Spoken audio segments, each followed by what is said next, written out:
Ang topic po natin ngayong araw na ito ay yung mga cancer na makikita natin sa ating ulo at leeg. So, paano ninyo malalaman ng maaga ang mga warning signs at ano ang gamutan?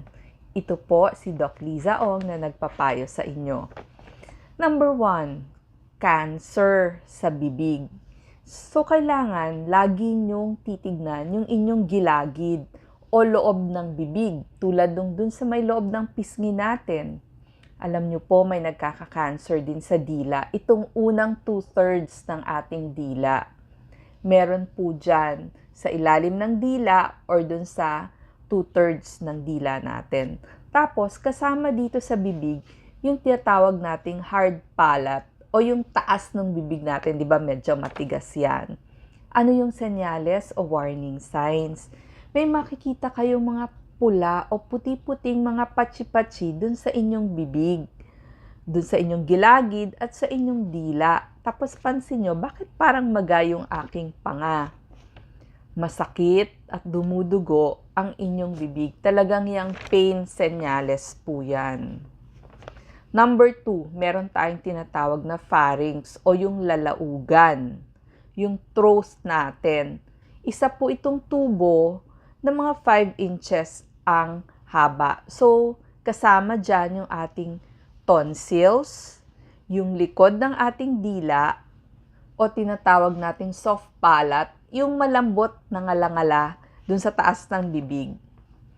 Ano naman ang sintomas kapag meron palang bukol o tumor dun sa ating pharynx, dun sa ating lalaugan?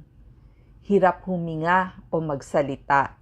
Masakit lumunok, syempre masakit dun sa leeg o lalamunan. Laging masakit yon, parang hindi nawawala yung sore throat ninyo.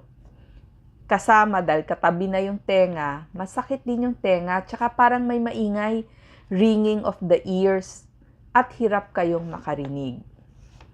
Number 3, common po ito, yung mga tumor sa larynx o lalamunan o voice box.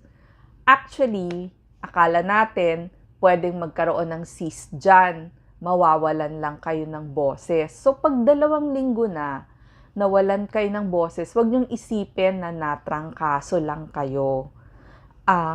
Mas masakit kasing lumunok ang mga warning signs nito. Masakit sa tenga, pero yung pagkapaos ng 1 to 2 weeks, nawala ng boses, kailangan po ipatingin natin agad yon. Mahihirapan huminga o kaya mapapansin nyo bakit yung mga magulang nyo parang may sound yung kanilang paghinga, maingay. Lagi may dugo sa plema o minsan sumusuka na sila ng dugo or pag-ubo. Tsaka minsan matagal yung ubo nila. Marami pong nagkakaroon ng cyst or tumor sa ating voice box o dun sa larynx, lalo na po kapag isinabay natin ang sigarilyo at alak. So, yung mga malakas uminom dyan at manigarilyo, kailangan po lagi na tayong aware dito sa mga warning signs na ito. Number 4, marami din po nagkakaroon ng problema sa ilong at sa ating paranasal sinuses. Ang sintomas naman yan, laging may sinus infection. Barado ang ilong, dumudugo ang ilong, masakit ang ulo, tapos maga itong paligid ng ating mga mata. Yan. Masakit yung ipin dun sa taas. At saka laging maga din yung ating ipin. So, pag pinatignan niyo po sa ENT at sinabing parang may polyp dyan o may cyst dyan, ipatanggal niyo na po. Huwag niyo nang sabihin na observe. Kung yun po yung payo ng doktor, gawin natin para mabiopsy yung makikitang mga polyp dyan. Number 5, salivary glands. Ito yung gumagawa ng laway natin. Dito yan sa ilalim ng ating chin.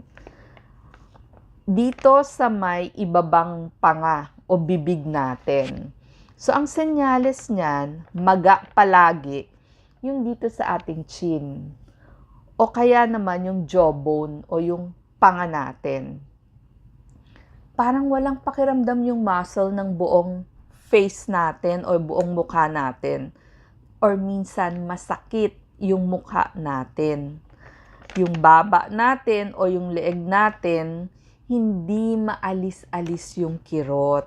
So, nagkakaroon din po ng cancer dun sa salivary glands. Kaya kailangan talaga pumunta sa doktor. Ano ba ang dahilan nitong mga head and neck cancer? Usually, malakas manigarilyo, malakas uminom ng alak. Pwede din dahil sa virus, may tinatawag na human papilloma virus o kaya yung Epstein-Barr virus.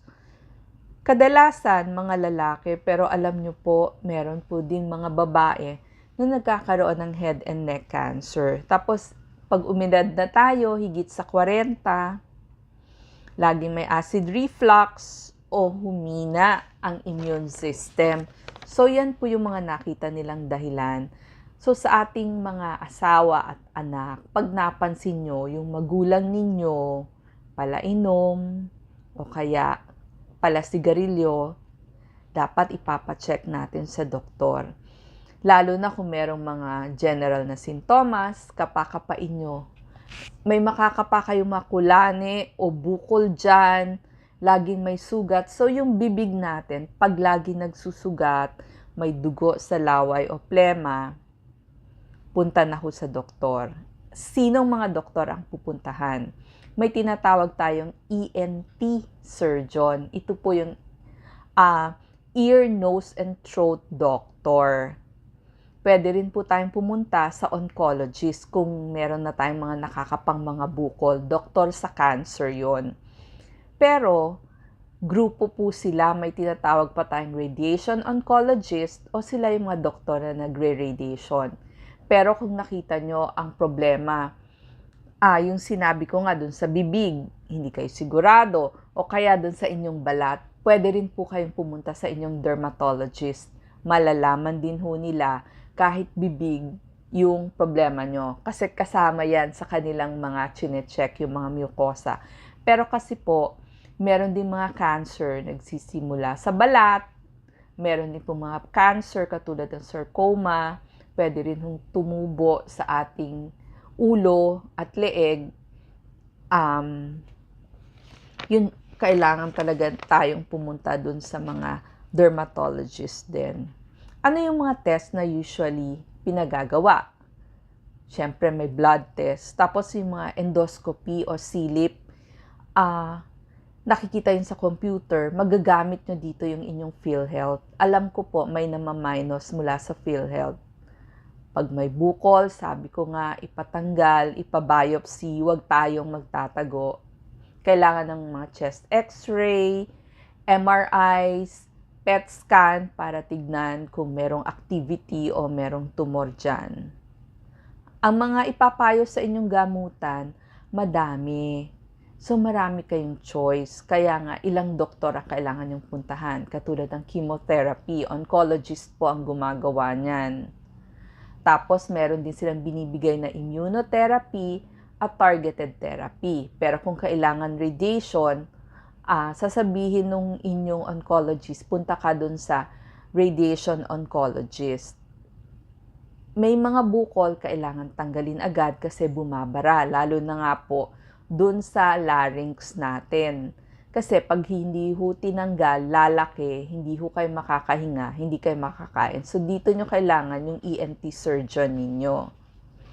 Tapos, kung sa balat o sa kalamnan, kailangan nyo din yung mga derma nyo at saka nutritionist nyo. Kasi nagiging problema nila, paano makakain ng ayos. Kailangan din ng pulmo kasi mahihirapan huminga. Mga anak, pag napansin nyo yung magulang ninyo o yung binabantay nyo, kasi bawat pamilya, iba-iba yung nagiging sakit nila. Nawala ng boses, 2 linggo. Huwag niyong isipin, ako baka natrangkaso lang. Lalo na kung malakas manigarilyo at uminom ng alak. Kailangan ipa-check up yung ating mga magulang sa ENT or oncologist. Maraming nagkakamali sa akala. Kung ENT ang una niyong napuntahan at sinabihan, halimbawa ang problema, bukol sa dila, mag-second opinion po tayo sa oncologist para mapaliwanagan yung treatment. Kasi pwede kayong papuntahin ng inyong oncologist dun sa radiation oncologist. Kasi po, minsan, hindi na pinuputol yung dila ngayon. Iki-chemotherapy muna nila or irradiation or targeted therapy or immunotherapy. So, kawawa naman kung naputulan agad ng dila ang mangyayari. So, maganda, natanong nyo yung mga lahat ng klase ng doktor na mag-aalaga. So, kung problema sa paghinga at pagkain, kailangan ipagamot agad. Kasi, pag hindi natanggal yung bukol, sabi ko nga kung doon sa larynx o voice box, hindi na makakahinga, hindi na makakakain. So, yun na po yung katapusan. Doc, paano naman natin mapiprevent yan? Yun nga po, check up sa ENT kapag naninigarilyo at umiinom ng alak, ang binabantayan yung mga magulang sa ating mga anak, ha? Or sa ating mga misis sa kabiyak. Mas magagamot yung bibig, yung lalamunan, yung ulo, yung tenga, yung boses, yung ubo kapag maaga malaman.